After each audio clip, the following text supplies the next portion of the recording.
topics and opinions expressed on the following show are solely those of the hosts and their guests and not those of W4WN Radio, its employees, or affiliates. We make no recommendations or endorsements for radio show programs, services, or products mentioned on air or on our web. No liability, explicit or implied, shall be extended to W4WN Radio, its employees, or affiliates. Any questions or comments should be directed to those show hosts. Thank you for choosing W4WN Radio. This is Beyond Confidence with your host, Divya Parekh. Do you want to live a more fulfilling life?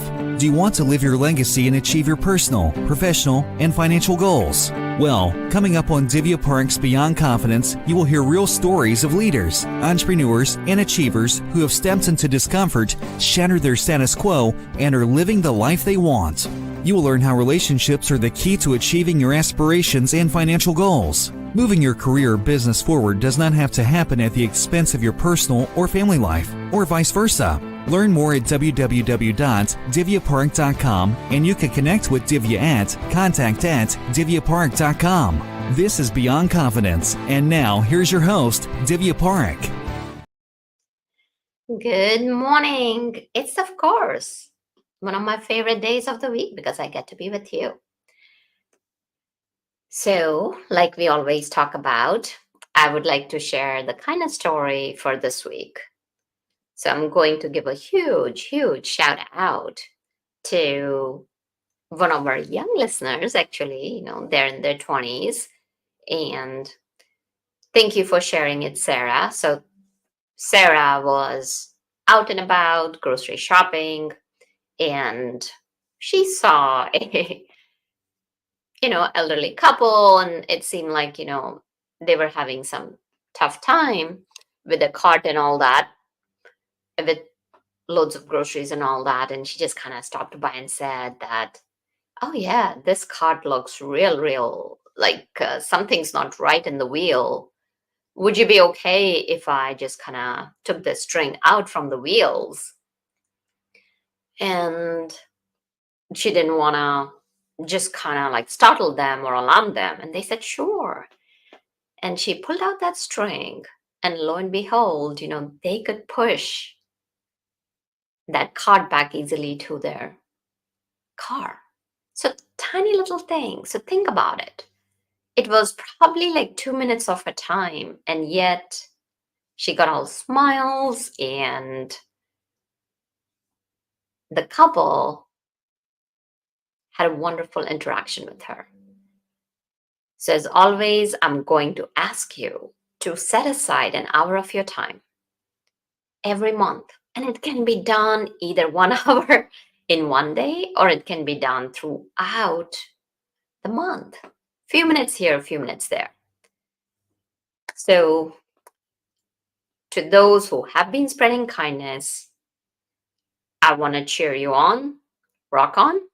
And to each and everyone who has purchased our books, thank you for spreading the message and helping us help entrepreneurs across kiva.org. And now what I want to share with you is that it's super important that you not only get the books, but take the learnings and implement it in your life. Because remember, the only thing that stands between your intention and reality is your implementation. Let's bring on our guest. Welcome, Rodger. Yeah, good morning. Good morning, Rodger. So, Rodger, tell us, do you recall a moment or a person from your childhood that left a positive mark on you? Yeah, I actually remember many of them. So way back when I was under 10 years old, I wanted a 10-speed bicycle like all the other kids had in the neighborhood. And at the time, my dad owned a laundry near Times Square in New York City. And I asked my dad for money to buy a 10-speed. And he said, I won't give you the money, but I will let you earn the money and buy the bicycle yourself. And I remember looking at him thinking, I'd much rather just have him give me the money. But, he stood firm. And, we kind of looked at each other, and it took me a few moments, but I got it. And over the next several months, I worked my butt off in his laundry during the summer, 110 degrees in the back of the shop. And I earned, I think it was about $115 to buy an Atala 10-speed bicycle with Shimano gears. I remember this to this day. And I was so proud of that bike and what my dad made me go through to get it and to enjoy the pride of ownership.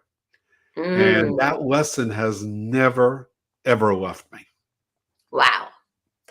Yeah, there's something to be said about having that pride and just that fulfillment and that sense of joy when you accomplish and when you achieve something on your own. So Yes, that definitely says a lot. and if a spot of dirt got on the bike, Divya, I stopped everything I was doing. I got a rag and cleaned it off because it was my baby. So it sounds like what you're saying is that because you had so much skin in the game, you valued it even more rather than if something were I think given they call to that sweat ownership. Yeah. And I did plenty of sweating. Oh, of course, yeah. In a Yes. laundromat, definitely.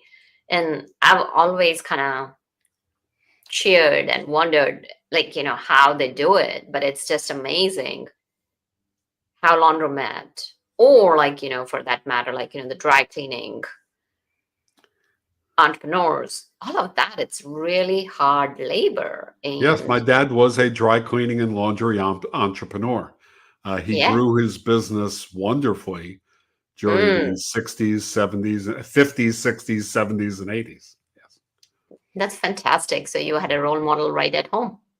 I had a great role model, only at times I didn't appreciate it.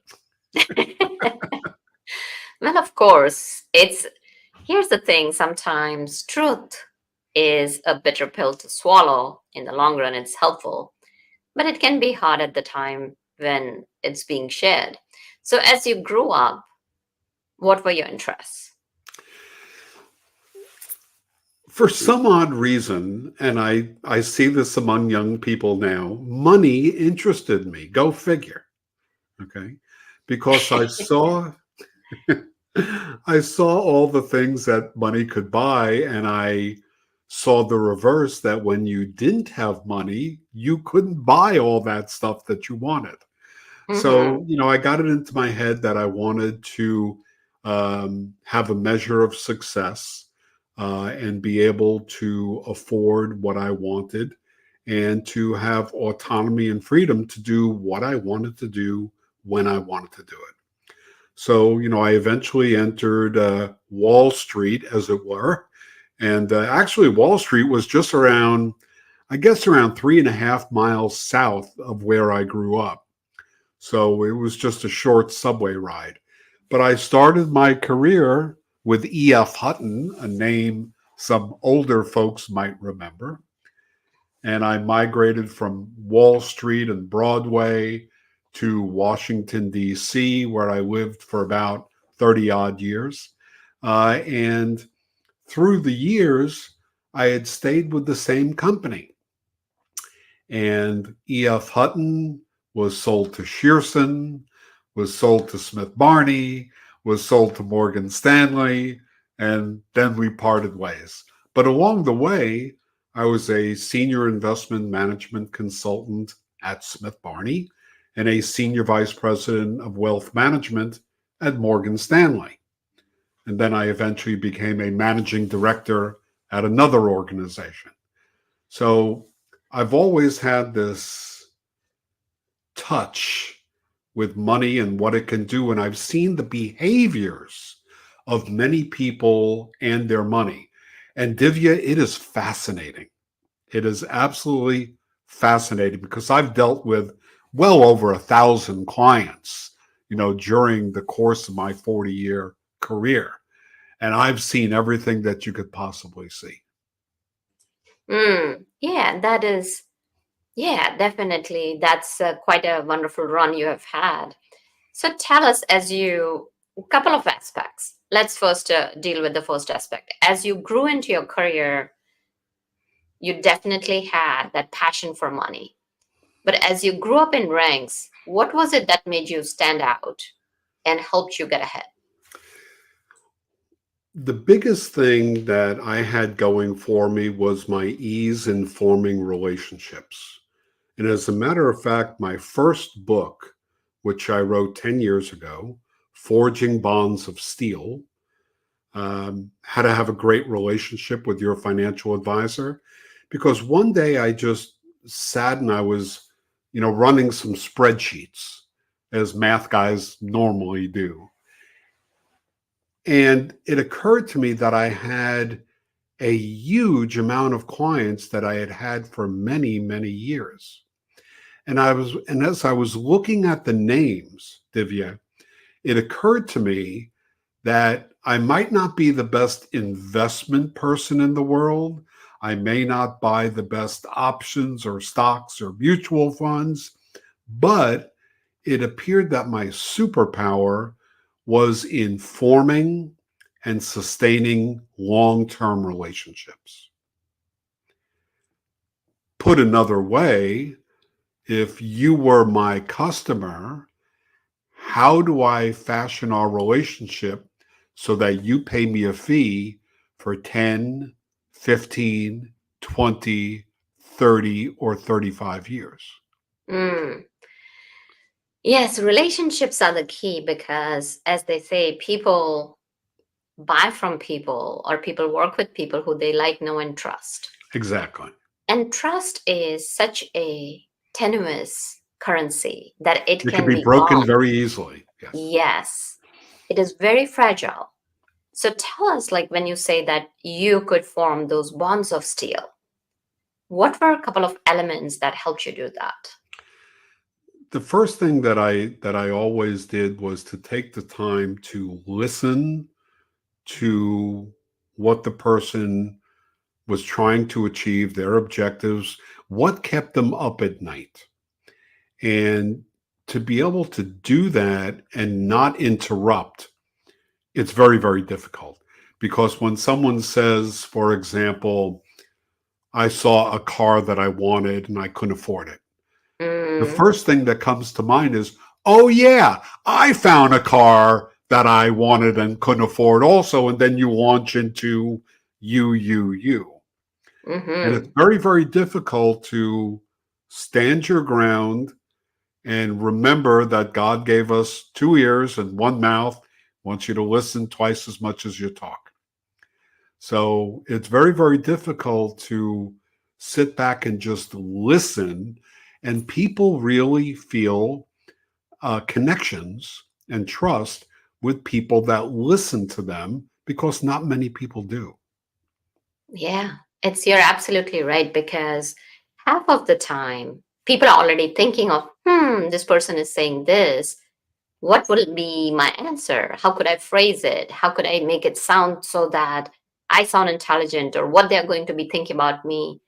So it's about letting go of yourself and giving that focus to the other person. Exactly. Yeah, no, definitely. So you mentioned that you have seen all the behaviors you could see in people as far as money and wealth is concerned.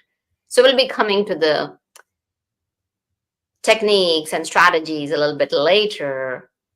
How about if we kind of dive into a little bit of psychology behind people's behaviors? And so tell us, like, what has been your experience and what are some of the common Yeah. patterns that you have seen? One of the things that is a constant in my career is the question of, excuse me, what are you doing to prepare for your retirement? Whether it's 5 years from now, 20 years from now, even 40 years from now. Because as you're aware, the earlier you start, kind of the easier it is. Okay. If you wanted to accumulate, pick a number, $800,000 or 4 million, the longer the amount of time you have to do that, the easier that journey will be. Does that make sense? Oh, absolutely. Okay. Because when we are looking at that, then the compound interest and all of that Time and gets, yeah, compounding, exactly. absolutely. But a lot of it has to do with the decisions you make, the behavior you exhibit, and the willingness that you have to put off some things that you might want. So, for example, you might want to buy a Mercedes, but perhaps you should max out your 401k and an IRA contribution or some other investments so that you could see the long term and understand you have to give up some short term gratification. On the other side of it, I have seen, and this screws with my head when I see it, someone who says, "Oh, I'm not saving for retirement." And I say, "Do you not plan to retire?" He says, "No, I'm waiting for my parents to die." Divya, I Oh, just shake all over. I want oh to gosh. scream and yell and pound my head against the wall. And all I do is smile and say, "Oh, tell me more." Well, what if your parents used it all up in their travels and you don't have anything? Yeah. So, I've heard a lot of different answers, Mm, but when I hear that one, it kind of shakes me to the soul. And yeah, I want to secretly call up the parents and say, "Give all your money to charity. Your son doesn't need it." definitely. So yeah, that's on the mind. Yeah. And so tell tell our audience as to what could be the obstacles between having good financial habits, because as you mentioned that sometimes you have to delay the gratification that, oh yeah, I've got my eyes Right. on that Yeah. fantastic, like Bronco, or I've got my eyes on that Tesla, or whatever it is. Yeah. And you know what, it's okay. I Well, will make sure that I continue with my this old car, maximize my 401k. So what stands between those two things? we all have wants and needs. So a want is that new Chevy Bronco, the granite countertops, the hot tub, the house with the swimming pool, the vacation in Tahiti, it goes on and on. The Tesla, it goes on and on. So the point is to figure out, what are the wants and what are the needs? A need is, how am I going to generate a synthetic paycheck when I can no longer work or no longer want to work, whenever that might be 60, 65, 70, 55, whatever the number is. And then you have to back into that, because if you say, well, I'm going to need $2.5 million that I could draw maybe 3% of each year, you have to figure out, how am I going to amass that couple of $1 million while I'm buying a Tesla, while I'm getting granite countertops, so on and so forth. So you have to prioritize your needs and your wants. Does that make sense? Absolutely. Okay. And also, it doesn't hurt. Actually, there is a study. So, coming from a science background, I think so they had taken group of kids and they had done some marshmallow or cookie study. I don't remember the That exact sounds details of it. vaguely familiar. Yes. Yeah. And what they found was that the kids that delayed going for the immediate gratification were able to amass wealth in Yeah. comparison to the others who were like, Right. no, I need this right now. Yeah. So now that said, let's And say, I think about the kids that I grew up with. Okay. mhm, And remember, I was on the Lower East Side of New York. It wasn't Beverly Hills or anything like that. And some of the kids are dead. They didn't even make it to 50. They made very, very poor decisions and they're gone. Others did extremely well. The head of a hospital, a movie actor, someone who owns numerous restaurants, myself, others, musicians, others, janitors, people living week to week, paycheck to paycheck. And all of it had to do with their behavior, whether they got high every day after school, whether they went to the library pre-internet. You couldn't ask Mr. Google or Mrs. Google. And I remember vividly when I moved to Washington, D.C., I was operations manager for E.F. Hutton, and I was in a large office building. And on the first floor was a French restaurant and bar called Cafe Marché. Haven't thought about this in 25 years. But anyway, I remember that the manager used to buy drinks almost every night for the advisors and staff. And every night, a bunch of them would go there, free drinks, free appetizers. More often than not, I went to the library. I just went to the bar maybe once or twice in 2 weeks. And I remember thinking to myself, I've read 20 odd books this year so far, and they've had 80 cocktails. And I thought to myself, who's exhibiting better behavior? Who is going to benefit more? And that stayed with me. And that was in the mid 80s. So some of those things stick with you, but it all comes back to your behavior and the decisions you make. Well, that definitely makes sense. So now let's say somebody's disciplined and at so many times they may not have access or they may not have as much to begin with so that they can go to the financial advisor. So there are a lot of entrepreneurs and professional people, or it doesn't matter for that matter, anyone. What can they do to get started? And what is that marketing system that iceberg that you talk about? So I'm glad you asked that. So as I mentioned, I've written a bunch of books. So one of my books is called 18 Wealth Lessons That Will Transform Your Thinking. And when I finished writing it, someone said, this book is great. Are there other books I should be reading that could help me on my journey? And I thought to myself, oh my gosh, I could rattle off 25 of them right off the bat. So I put them on paper.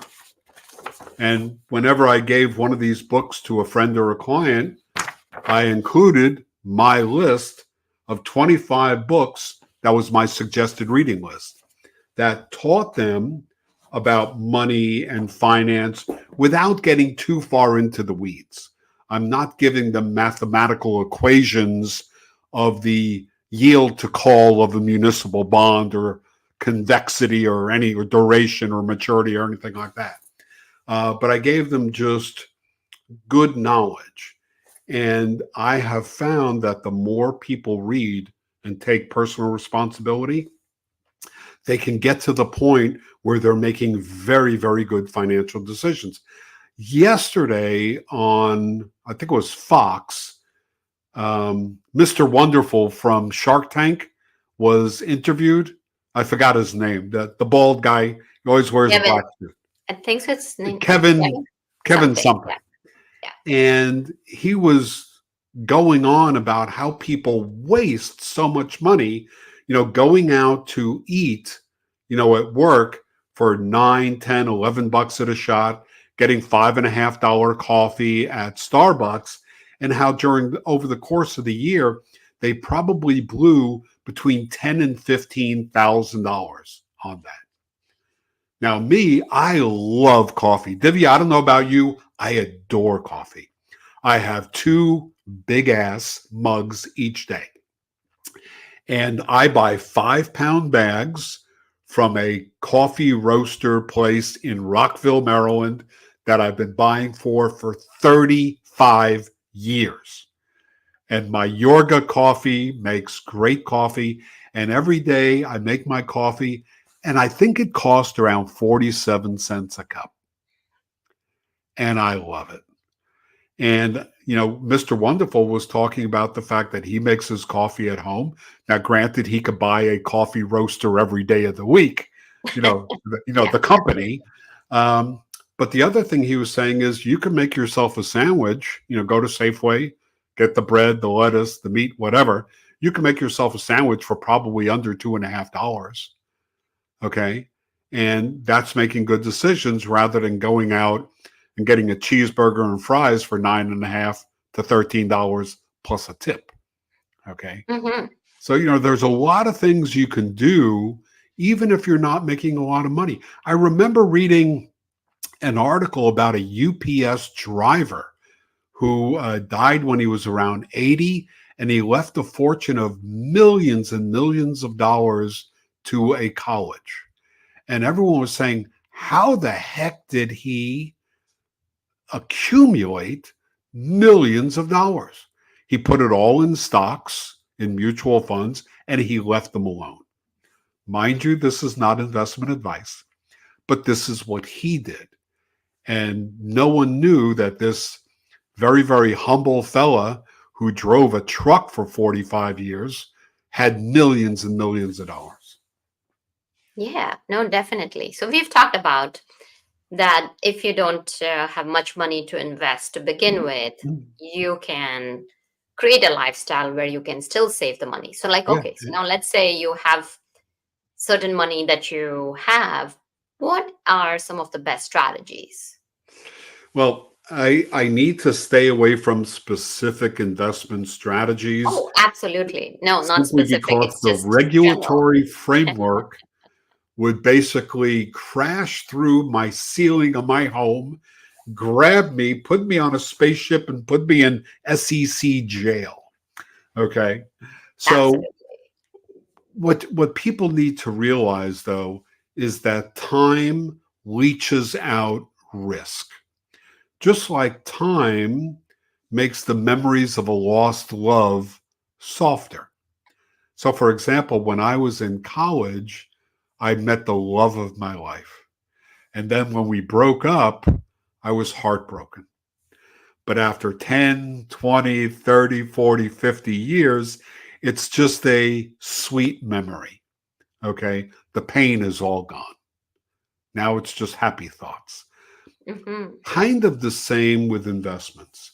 If you're thinking that you're 25 years old and you're going to retire at 65, although 65 is not the best time anymore because people are living longer and everything like that.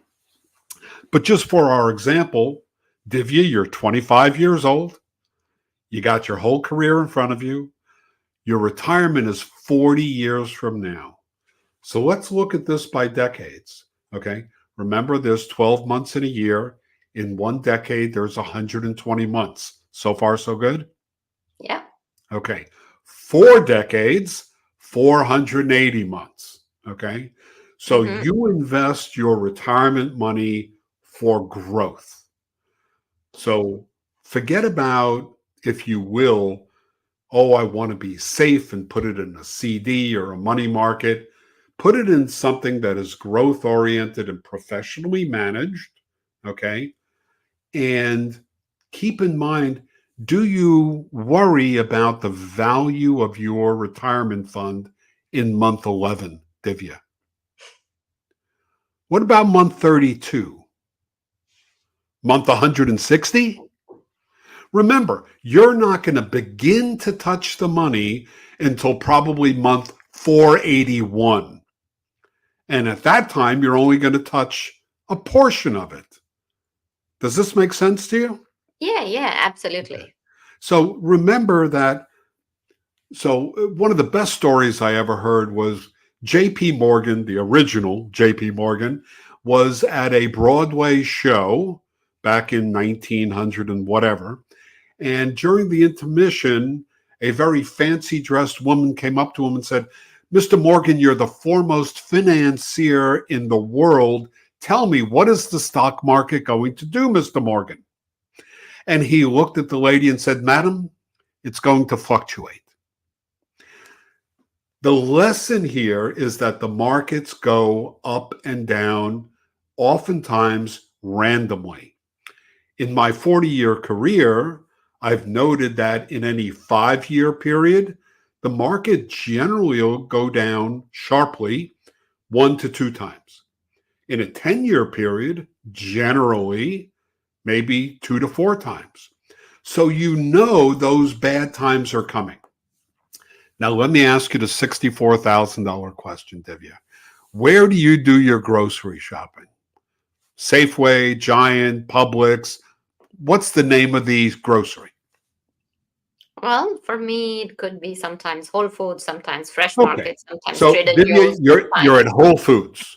And let's just say you like tuna fish. Okay. So you're going through Whole Foods and you're looking for the Starkist or the Bumblebee because you realize your mom made you great tuna fish sandwiches when you were a kid. She cut off the crust because she loved you, and your cupboard at home is on its last can of tuna fish. So you're going down the aisle and you see a sign, Bumblebee tuna, white albacore, packed in water, whatever, 10 cans, $10, 10-can limit. And you're like, oh boy, tuna is on sale. And you're throwing those cans into your cart. And you can't wait to get home and put them all with the labels facing forward in your cabinet. And you have a whole stack of tuna because you love tuna. What precipitated your behavior to stock up on the tuna? It was on sale. Ding, ding, ding, ding, ding. When the markets go on sale, everyone in the general public goes rushing for the doors, blood running from their eyes, scared out of their mind, wanting to sell everything they have and saying, oh my gosh, I'm losing money. When many professional investors say, oh boy, tuna is on sale, and they take their dry powder and they start methodically and intelligently buying assets that have been marked down in price for no darn good reason. Yeah, no, that's a very sound advice. Now, so many times what happens is that like you think, okay, market is down. Let's get it. But then sometimes, how do you know that the market will not go down further? When is the That's a right? wonderful question. And I'm glad you asked it because I got an answer for you. All right. So I have never met anyone in my career who was able to accurately time the market twice in a row. I remember Elaine Garzarelli, an analyst at Shearson, 35 years ago. She called the October 87 crash. And then, to the best of my knowledge, she was never right again. But what I remember is you can't call it right twice in a row. You may be able to call when to get out, but you could never, ever call when to get back in. So keeping that in mind, let's say you had $50,000 that you wanted to invest, quote, in the market, and I am not giving investment advice. What you might consider is the market has gone down. Ooh, it's a good time to buy. Should I put all 50 in now? Hold it. Think. Maybe I'll put in 10,000 a month for 5 months. I'm not going to try to get the bottom of the market because I know that's darn near impossible. Only liars are able to buy at the bottom. Everyone else cannot. So I would put it in tranches. 10,000 January, 10,000 February, 10,000 March. And that way, over time, you're probably going to get a happy medium. You could do this over a course of a year. You could do it every quarter, every 60 days.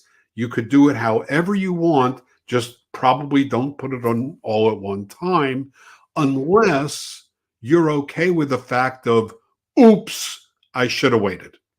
Right. Okay. And that's always going to be there because, as you Yes. mentioned, that Yeah. nobody is going to be able to predict it No one. accurately. Because if they did, then I've been they doing it for 40 years. I haven't been able to do it once. right. Yeah. So many times, when people are getting ready to retire, let's say they're in their 50s. So then the question comes now, especially with new inflation and new numbers and all of the things that's going on, what's the right age to retire? And then when you retire, what's the right age to get your Social Security? You asked some very, very complicated questions. So, first of all, just to go backwards, the right age to get Social Security, I have seen certified financial planners say wait till age 70. I have seen certified financial planners say start at age 62, the earliest that you can get it, and everywhere in between. I know that a number of companies offer Social Security optimization reports, which many financial advisors provide to their clients for free, but there is no perfect answer. Okay. I ask my son Jason, what's the best number in the universe? And his number is always 17. Okay. Don't ask him why. He has no answer. Okay. But the point is that retirement is a very, very personal matter. First and foremost, it depends on your health. Can you continue to keep working? Do you want to continue to keep working? Do you have to continue to keep working because you haven't accumulated sufficient assets? Hmm. And, are you alone or do you have a spouse that spends the money or helps you create more money by working also? And then there's your lifestyle. Do you have kids that need money, that need college education or trade schools? Do you like fancy vacations? Or is an RV at the Grand Canyon good enough for you? So there are just so many variables to pin down. Okay. And some of those variables you could find in my book called The Mindset of Retirement Success.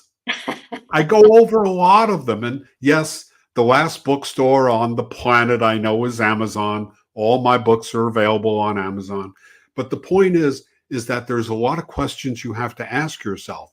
And Divya, what is good for your neighbor is not necessarily good for you. And the reason I say that, I remember dealing with a doctor out in the Midwest a long time ago, probably in the 90s. And she gave me her 401k to review. And as I reviewed it, I said, how on earth did you come up with this asset allocation? How much in stocks and bonds and cash, etc.? And she's like, well, I asked one of the other doctors and he told me what he did. Well, she was 32 and he was 67. And I'm thinking to myself, she's a scientist. She's a doctor, a medical doctor. She's very, very smart. But in what I know, she hasn't a clue. And she just kind of looked at what the other kid was doing and cheated off of his test in junior high school. What did you put down for number 41? C. Okay, I'm going to do that too. That's exactly what she did. And it was totally, totally wrong. And it had been like that for years.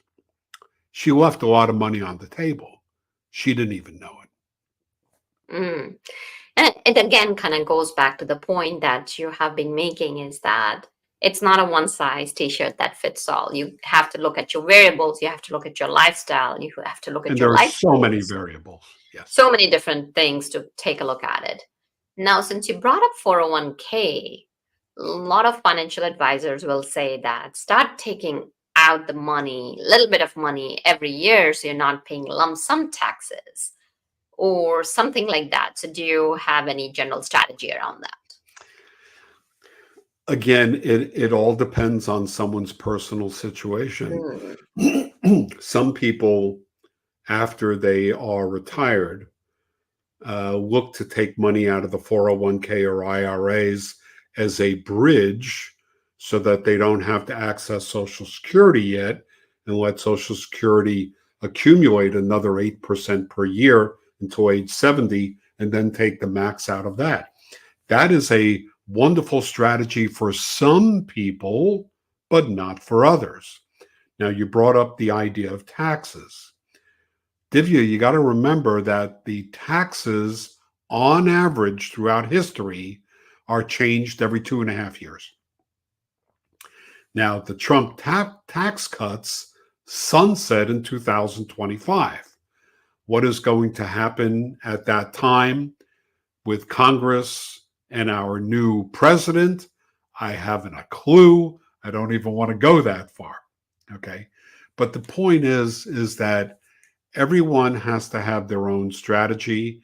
And no matter how much money that you earn, I want to ask this question. Let's say you're a contractor, or you're someone who builds chimneys, or you're an IT manager, or you own a shoe store, or you work at a car dealership.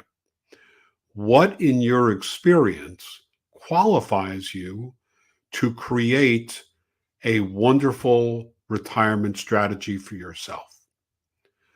More often than not, the answer is nothing. My second question is, who in your extended family, uncles, aunts, cousins, nieces, nephews, who out of them will go to you for help in crafting their retirement and investment strategy? Now, if you're not a financial advisor or a CPA or a hedge fund manager or a mutual fund manager, the answer is probably not a single one of my family would ask me to craft their retirement plan.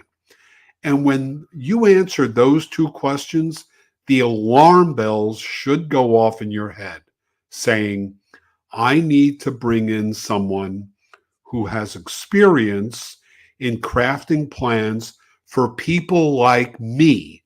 Now, Divya, I don't mean people that wear glasses and have black hair and are under 6 feet tall. I mean that if you're a single government worker, that this financial professional works with single people that work with the government. Or if you're married with 5 kids and you're a CEO with stock options, that they deal with people that are kind of like you and your situation, that they have experience with that. So that's what I would do. I would look for people that could help me on my financial journey that work with people like me. Does that make sense to you? Absolutely. So now if people wanted to connect with you, where could they connect with you? And you've already shared that all of your books are on Amazon. Yes, and again, I think it is the last bookshop in the galaxy. I don't know. Yeah. But I do have a website. It's called eocritic.com, but it mainly focuses on my latest book, which is Erasing America, Broken Politics, Broken Country, and everything that's going on in this country. It is not a financial help book like my other books. Because, one day I just looked around, Divya, and I said to myself, I can't believe all the nonsense that's going on right now politically.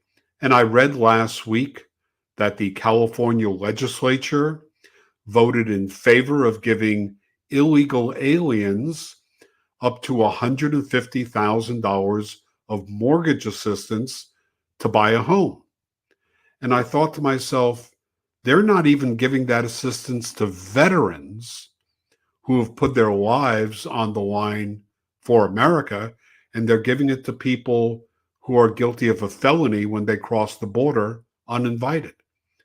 And I see things like this, and I said to myself, I have to write about it. Mm-hmm. And I continue to write about it to this day.